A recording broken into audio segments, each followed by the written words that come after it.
Hello, everyone, and thank you so much for coming to this second session of the Data Showcase.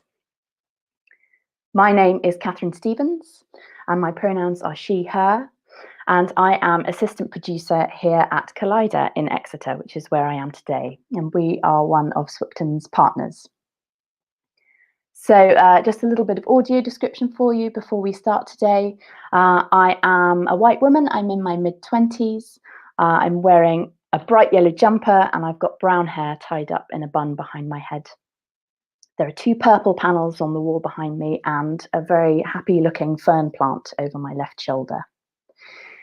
And I am joined on my left by British Sign Language interpreter Rachel Jones. Rachel's pronouns are she and her. She is a mixed race woman in her early 30s and is wearing a black t-shirt. Her hair is long, brown and straight, and she is sitting in front of a white wall at home. Thank you, Rachel. So, welcome to this session. We're going to be finding out more about a project that has come through the talent development strand of Swicton. Throughout the 3 years of the programme, talent development has been a really core part of all network activity, providing resource and expertise outside of the fellowship and prototyping programmes, which is a lot of what you'll be hearing about today.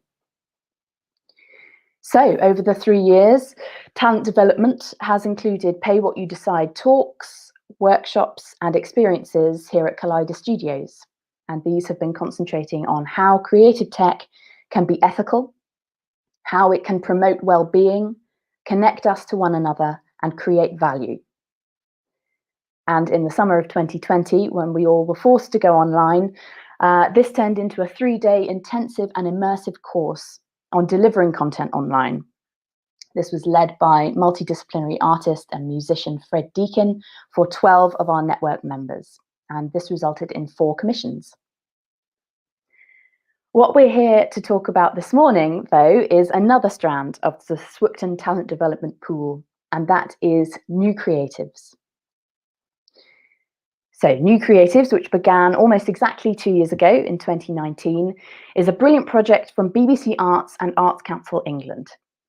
It offers commissioning opportunities for emerging artists aged 16 to 30 to create new work in film, audio, or interactive media, all designed for BBC platforms. Calling the Shots ran the New Creatives project for the Southwest region, and here at Collider we were a partner organisation along with Somerset Film, Create Studios, Screen Cornwall and Watershed. Swicton joined the partner organisations of New Creatives for the interactive experiences, and that is what we're here to talk about today. I am so delighted to have Asma Jama here to speak with us about their experience as a New Creative and their beautiful interactive experience Before We Disappear, which launches on BBC Arts today. Asma is a Danish-born Somali poet and artist. Their work has been published in print and online in places like The Good Journal, Popshot and Ambit. As an artist, they've been featured by Dark Yellow Dot, Cade, and publicly exhibited by Rising Arts and the Tate Collective. Most recently, Asma was an artist in residence at IBT's Creative Exchange Lab and writer in residence at the Arnolfini in Bristol. And they are the co-founder of the art collective Dakan Collective. Before We Disappear, their piece that's launching today, is a moving image interactive experience exploring invisibility, being disappeared, and surveillance. And it is made from Asma's embodied experience as a Black Muslim. It also includes an archive of stories collected from the audience themselves. So, here to talk to me more about their work and this project, I am delighted to welcome Asma Jama. Thank you, Catherine. Hello, Asma. Thank you so much for joining us today. Can I hand over to you just to do a bit of audio description? Yeah, so I'm a young Black person in their early 20s, and I'm wearing a bright red scarf. Amazing. Thank you so much, Asma. It's lovely to have you here today. It's so exciting to be launching your work finally on BBC Arts. So before we talk a little bit more about the work that you've made for New Creatives. Can you tell us just a little bit more about yourself and about your work? Yeah. So I am based in Bristol. I'm a Somali artist, and a lot of my work looks at archives and ghosts and hauntings. And I'm a bit obsessed with the idea of spirits or people that remain. And I write occasionally. I paint, and I perform. I think that sums up most of me. But yeah. Nice. So what we're seeing today then, Asma, is actually just one of the kind of strings to your bow. You're not just a visual artist and the sort of moving image that we're going to see with Before We Disappear. You also do spoken word and all kinds of live stuff as well. Is that something you've missed this year at all, being able to actually get out and read in front of an audience? Luckily, actually, I was able to perform last year. Amazing. Yeah, it was somewhere else during lockdown with Mai, which is this piece by Dorothy Munyaneza, who's a Rwandan artist, and yeah, we were working with like lots of different other black women and performers, and I think that was something I missed. I think performing in front of audiences, but I think the things that I learned working on that project about co-creation and collaboration is something that I've brought forward with me into the other work that I do. And then sometimes I do like workshops with elders as part of Dakan Collective. And Amazing. I think that's something that I've missed. Yeah, because it's hard to replicate that feeling of being with a group of people digitally. Yeah, absolutely. I mean, it's interesting that I feel like part of Before We Disappear does bring us together, doesn't it? That archiving and that sense of joining the rest of the people in this archive. That's a really interesting thing at the moment, I think. Could you tell us a little bit more about the Dakan Collective, Asma? That's a really wonderful kind of part of what you do. Yeah, so the Dakan Collective was co-founded with Ayan Silmi and Fozia Ismail. And it was, Fozia used to remember getting cassette tapes sent to our house when she was younger, which is a way that Somalis and other diasporic communities used to communicate with each other. Wow. So you'd record these letters onto tape. And then, we ended up working on this project called Camel Meat and Tapes, where we spoke to elders about whether they remembered these tapes, and we recorded like our sessions on cassette tape and cut together a soundscape. So I think we're sort of obsessed with this idea of these cassette tapes, and we found that often actually people got rid of the cassettes. So it's sort of this like really ephemeral material, and it's very fragile. Like even the process of archiving it probably destroys it. And I found that there were cassettes within my own family, and some of these had the voices of people that aren't here anymore. And so it kind of, I guess it's something that's not listened to almost, but it is still haunting to be able to have like the voice of someone that's not here, passed away. So I think that's a really wonderful project, and working with the elders has been so interesting because they have like all of this knowledge and this wisdom as well, and they're like an archive that we can learn from that's like embodied, and it's interesting like comparing that with like the institutions or archive institutions, which are very like violent, and kind of trying to work between those two spaces is really interesting. That's really beautiful, Asma. The cassette tape image, that's such a rich thing to explore, because they're such a kind of point in time, aren't they? The cassette as a physical object is you can immediately place that in a set of decades. And how interesting that people got rid of them as well. Why do you think that was? Was it just a kind of you listen to the message, you hear what's there, and then you get rid of it, or? Actually, I was talking to one of the collaborators on this project, Guled Ahmed, and that was he was a costume designer, and that was one of our conversations, is it felt very Somali to us to like I don't know, I think I get this sense from my parents even and from other people that they've, you know, constantly lived out of suitcases, or it's just this idea, this almost this not attachment, at least in my own family, to like material things, and so it's interesting to think about archiving. Yeah, I don't know. I feel like something about being Somali feels very transient and ephemeral in and of itself. Um, and this idea of like constantly be moving, never being fully rooted to a place. So I feel like for me, it just felt like a very pragmatic thing for my parents to be like, okay, we don't need this anymore, or let's re-record over it. Yeah, yeah. Yeah, and that's especially interesting as well, I think, in terms of that, the archiving that you're doing here, and you're you know, seeing elders as archives in themselves, and the other ways of storing information and history that aren't to do with keeping the physical things. And that's really interesting, given the digital archive that's coming out of Before We Disappear. Thank you so much, Asma. That's really lovely to hear more about your work with the collective. So, going into your experience as a new creative on this project, I met you, of course, first back in August of last year when we did the training together, and that was the point in time of the shortlisting and all that sort of thing. But before that, how did you sort of come across New Creatives? Had you seen work that had come out of the scheme, or how did you hear about it? I think I was working for Rife magazine at the Watershed, and I think somebody had mentioned it then. And I think I had applied for something different, and then applied for this year for something else. But yeah, I think that's how I came across it. Great, yeah, it was kind of floating around in the arts, the Bristol art scene.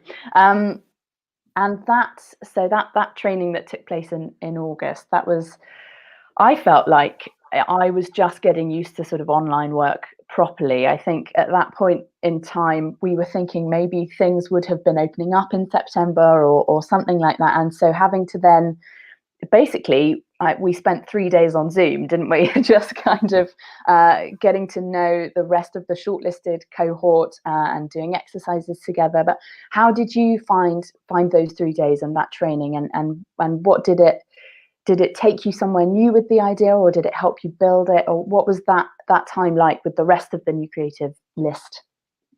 Yeah, no, I think that time was really great. I remember it being very hot, and I had like a fan on. I was trying to focus, but no, I think one of the things that was useful was going into that, I didn't really think about the interactive element or what that would look like. I had like a very loose. I was like, oh, it could be AR or VR or 360 film. Like, just had no idea of what was possible. And then, you know, I think going through that process really made me think about how accessible I wanted it. Because, you know, speaking to you and other members at Collider, the fact that VR is not is quite a hard technology to get a hold of. So I think that's why I ended up going on with an online piece, and then thinking about like, what does an audience member actually benefit from? I mean, like, how do these interactions serve the story? So it's not just like an add-on. And I completely had to like rethink the piece even. So yeah, I think it was really helpful. Really helpful. Good, I'm so glad. And yeah, I think absolutely. I think that the fact that, you know, all you really need to access your piece of work here, Asma, is, you know, some kind of device and access to the internet.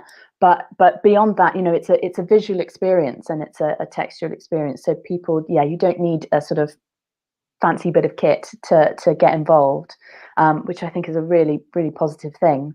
And I remember in that training, I feel like the visual world of the piece was already quite clear to you, where you know, you've said that actually the form that it would take and the technology that you would use was still kind of coming. I feel like the visual language that you wanted was already really, really strong. Do you feel like that was something that came really immediately, and that you just kind of built on that as you went, it felt like you know, when I saw your almost finished piece, it felt like actually it had really, I could see the line from where you began in August in terms of what it looked like.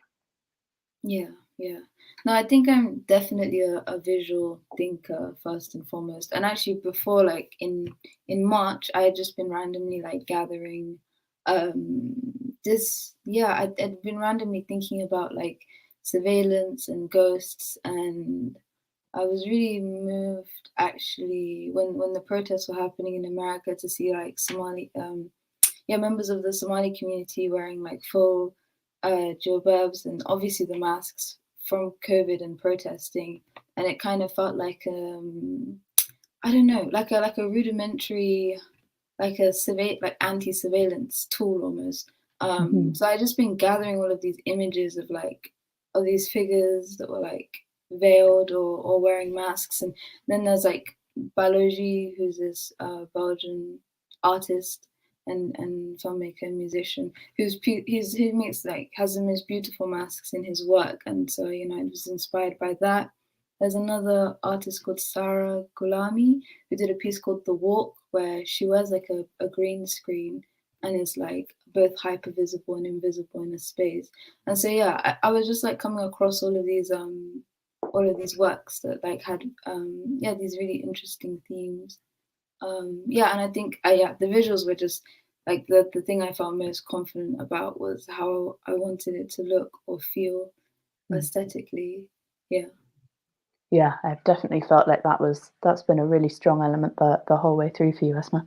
Did you, by the way, that final artist you mentioned, did you say that she wears a green screen? Yeah, it's so cool. Wow, It's such a wonderful idea. that's brilliant. Yeah, that's really exciting. Yeah. So post training in August, and you made it through the shortlisting process. You came out in September and were commissioned by the BBC and by the Arts Council to then go ahead and make the piece. What has the process been like since then? I know that we paired you up with wonderful mentor Rosanna Diaz, who's a friend of the Swifton network. What was your kind of next step after that initial training? Yeah.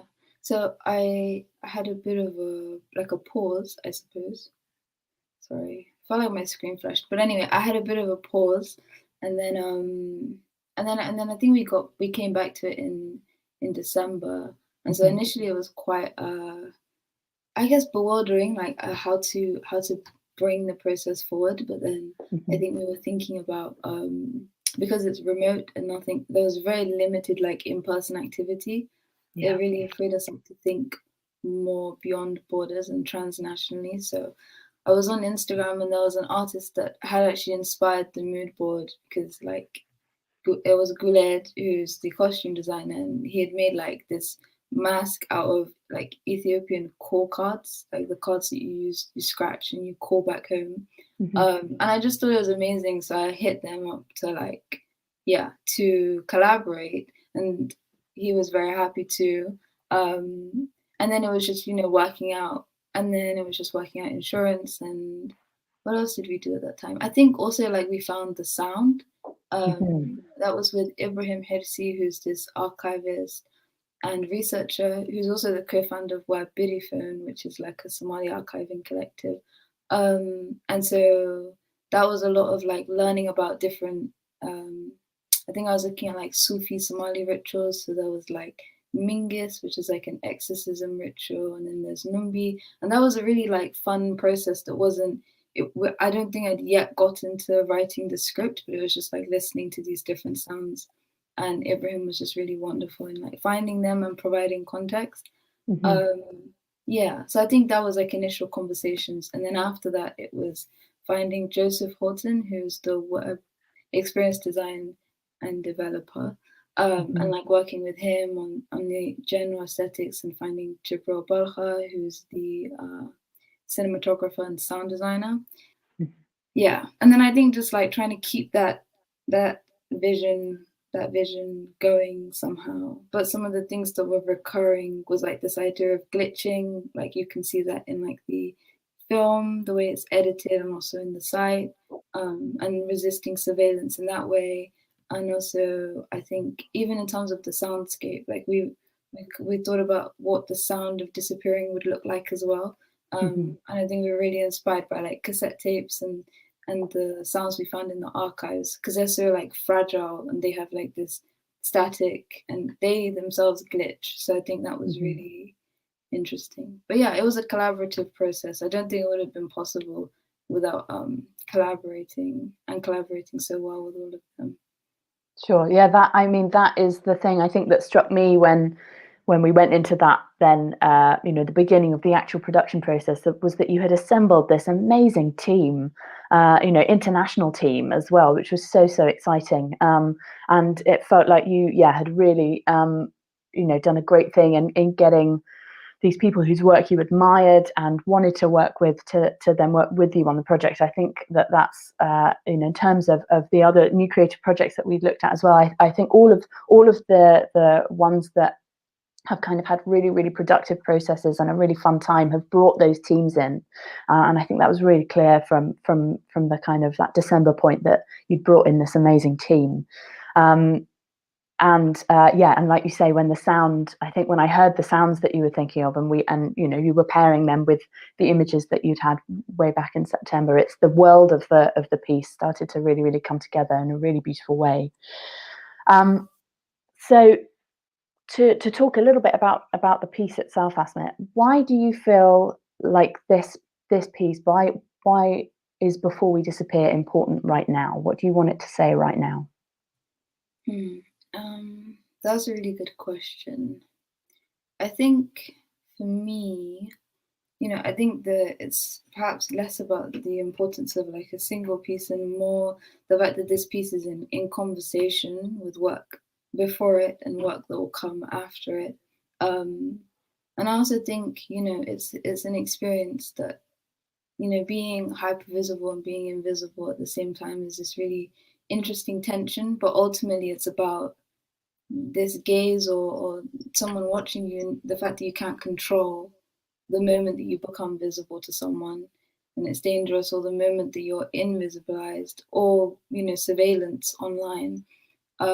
So yeah, I think it was really interesting. It was really important for me and for all of us to like speak to that, and even to consider the way that we are, like the way we're handling the data that comes into the site. So for example, we're not tracking any cookies, like everyone is completely anonymous, and that was really important. But I think it's important to talk about surveillance. I think especially when speaking about the Somali community, which is very like over researched, surveyed, and the opinions of legislators in the West as like direct consequences in Somalia and like vice versa. So yeah, I think it was important to create a space almost for people who do feel like they exist on the margins, and to be in conversation with other works like the Black Trans Archive by Danielle Brathwaite Shirley.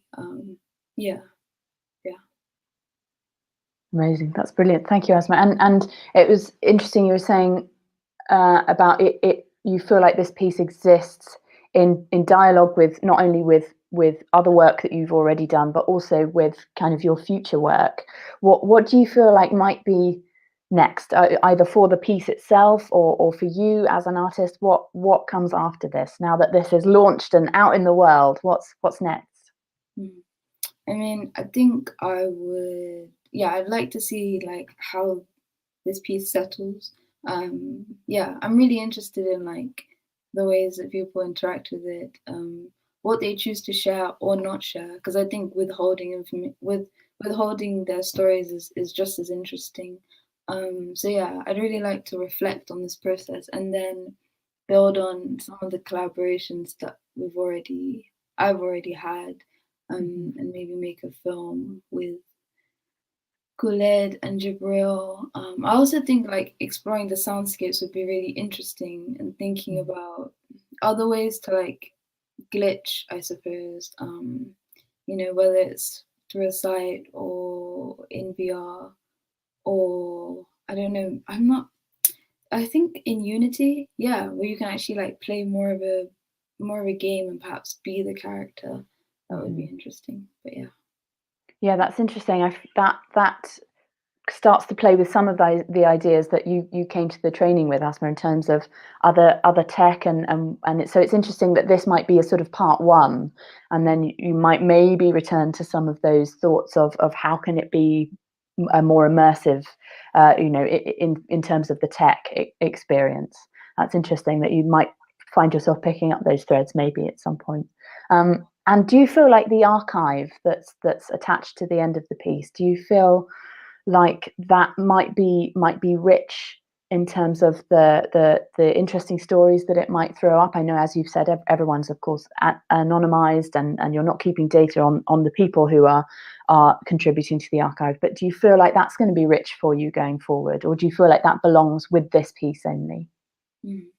I think it does belong with this piece, but it will definitely be, yeah, interesting to see what people, because there's this option as like you can type something in and then choose whether it's archived or not. And I think, yeah, it's interesting. It'll be interesting to see who wants to be a part of the archive. And something that I did actually mention is wanting, to crowdsource protection spells as well, like rituals and remedies and things that have kept people here and like well.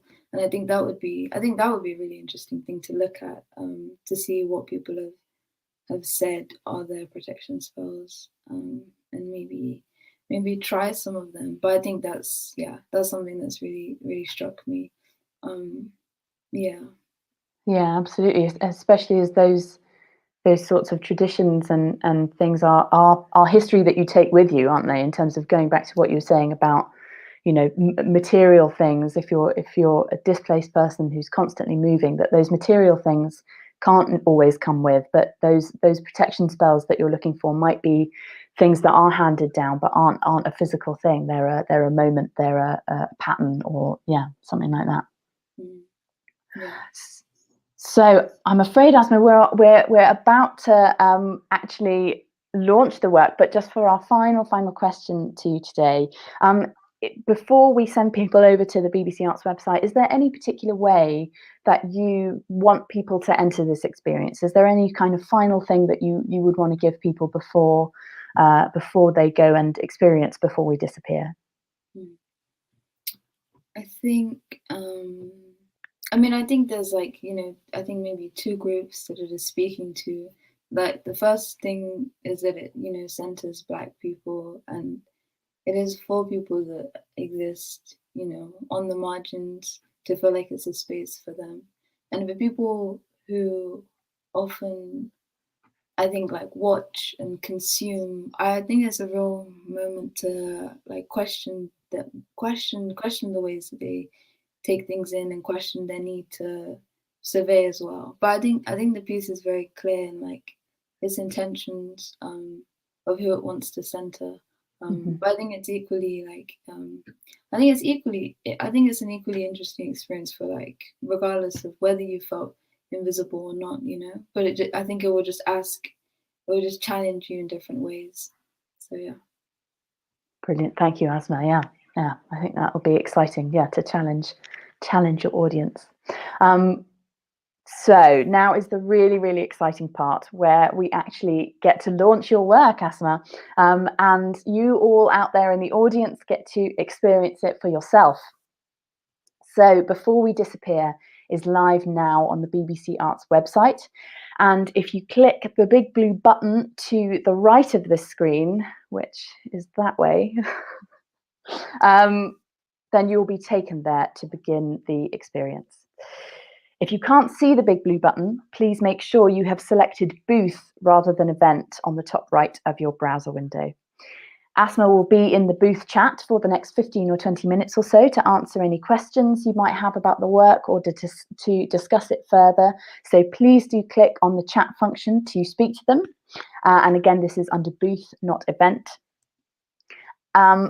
And if you liked what you heard this morning, please come back here to the expo section of the event at 11 o'clock, because I will be back in conversation with Hannah Parsons and Joe Strickland, who are also new creatives, who will be telling us all about their binaural audio piece.